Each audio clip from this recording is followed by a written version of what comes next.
BFM Business, Happy Boulot, le MAG, l'exécutif de la semaine. Et on commence par une question quasiment philosophique. En 2022, quel est notre rapport au travail? Pour répondre à cette interrogation, on est avec Bruno Mettling. Bonjour Bruno. Bonjour. Merci d'être avec nous. Vous êtes le fondateur de Topix, un cabinet de conseil en stratégie et aussi ancien DRH, notamment chez Orange. Avec vous, on va se demander pourquoi il faut s'intéresser à notre rapport au travail et notamment pourquoi il faut faire attention au désengagement, un sujet sur lequel on vous entend beaucoup. Mais avant toute chose, vous me disiez en préparant cette émission qu'il faut faire attention avant toute chose, de savoir de quoi on parle, notamment quand on parle des cadres, faire une dichotomie importante entre les cadres qualifiés et les cadres non qualifiés quand on parle de ce rapport au travail et de ce désengagement. Expliquez-nous ce que vous voulez dire. Ce que je veux dire, c'est qu'on a toujours tendance à aborder les problèmes de travail, les problèmes d'engagement, les problèmes d'emploi en France de manière globale, comme si le marché du travail, comme si les situations en termes d'emploi étaient toutes comparables. La réalité, c'est qu'il faut de plus en plus avoir une approche qui différencie effectivement des catégories d'emplois pour pouvoir répondre avec pertinence. Et en particulier, moi, ce qui me frappe ces dernières années, c'est que quand on regarde la France de 2010 jusqu'en 2020, il y a une formidable accélération du marché du travail, une formidable création d'emplois qui a été beaucoup portée par le segment qu'on appelle des cadres, que moi j'aime mieux appeler l'emploi qualifié. Et c'est ce segment-là qui a porté les dynamiques d'emploi, qui a porté les dynamiques de mixité sociale grâce à l'accès à l'emploi, etc. Or, ce segment-là, et c'est ça ma préoccupation, il montre un certain essoufflement, certaines limites, à la fois parce que les cadres, les managers sont de plus en plus fatigués d'un certain nombre de situations, à la fois parce que les dernières enquêtes, comme par exemple sur l'absentéisme, montrent que pour la première fois, l'absentéisme est tiré par la situation justement des cadres. C'est eux qui tirent le niveau d'absentéisme, c'est une chose qu'on n'avait jamais vue dans notre pays. Donc il y a à la fois, si vous voulez, un formidable moteur de la croissance de l'emploi, de la dynamique des marchés du travail, de la transformation de notre pays qui a été portée par l'emploi qualifié et qui est en train de s'essouffler. Et ça, je trouve qu'on n'en parle pas assez quand on parle de la situation du marché du travail, de la situation de l'emploi. On parle beaucoup du désengagement des équipes, mais effectivement, ce désengagement, il est aussi porté par ces emplois qualifiés, par ces cadres. Comment il se matérialise? Comment vous l'observez? Comment les gens avec qui vous travaillez vous font remonter la réalité du terrain? Je crois que ce qui remonte dans beaucoup d'enquêtes, c'est une certaine fatigue des cadres, parce que les cadres, il faut le rappeler, le manager, c'est souvent le visage et la voix de l'entreprise chaque matin quand il prend une équipe en main, quand il prend l'équipe en charge.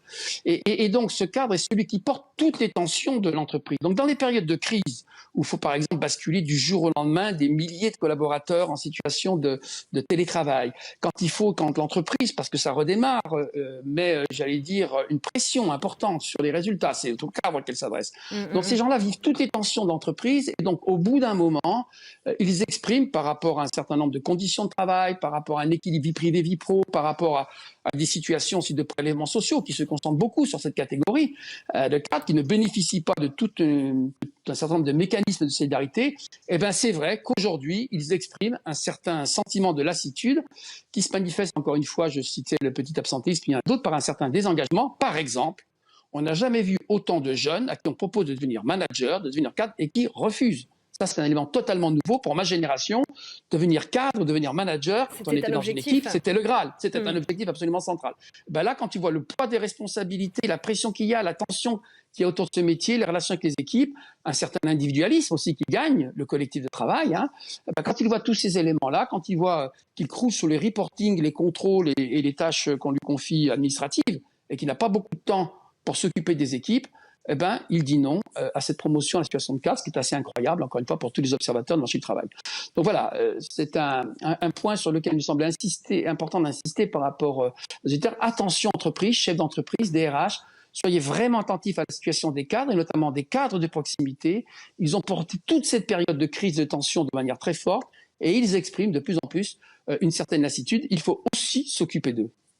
L'exemple que vous avez donné des jeunes gens qui ne veulent plus devenir cadres, c'est même pas du désengagement, c'est du non-engagement.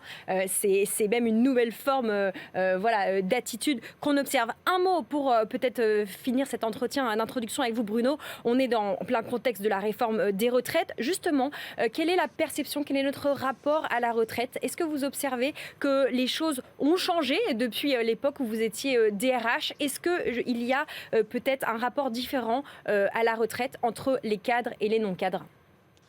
C'est exactement un très bon exemple. À l'époque, pendant les dernières années, il y avait la GIRC et l'ARCO. Donc les cadres étaient identifiés aussi grâce à un complément. Ils cotisaient, bien sûr, plus que d'autres catégories de collaborateurs, mais l'entreprise cotisait à leur côté et il y avait, si je puis dire, un certain nombre d'éléments qui leur étaient reconnus de par leur situation de cadre. C'était la fameuse caisse des cadres de retraite. Aujourd'hui, tout ça a été fusionné, tout ça a disparu. Donc, c'est vrai qu'un des grands identifiants du statut de cadre a disparu. Donc, ils ont aussi ce sentiment de banalisation. Par rapport à leur retraite, c'est vrai qu'ils ont une certaine inquiétude parce que les logiques, et on peut le comprendre, de transformation des retraites, c'est effectivement plus de durée de cotisation, plus d'efforts financiers, proportionnels évidemment au salaire, pour à l'arrivée voir les retraites les plus significatives, souvent écrêtées et le pouvoir d'achat maintenu pour les retraites les plus modestes. On peut en comprendre la logique. Le problème qu'ont les cadres, c'est qu'ils estiment qu'ils ont beaucoup investi, beaucoup travaillé, qu'ils se sont formés, que de plus en plus ils doivent, en cours de carrière, changer 2 ou 3 fois de métier, revisiter leurs compétences, et ils disent à l'arrivée, est-ce que tous ces efforts seront suffisamment reconnus lorsque j'arriverai à la retraite? C'est un certain nivellement auquel ils assistent, un certain écrasement de la hiérarchie des salaires et donc des retraites, et tout ça évidemment peut contribuer au désengagement dont on parlait tout à l'heure. Voilà, la boucle est bouclée. Merci beaucoup Bruno Mettling pour ce propos introductif. Et Zoomé, voilà, vous l'avez entendu, sur cette distinction qu'il faut faire quand on parle de l'emploi qualifié et dans notre rapport au travail, des ruptures qui existent et qui parfois viennent brouiller une analyse économique ou sociale qu'on entend beaucoup dans les médias.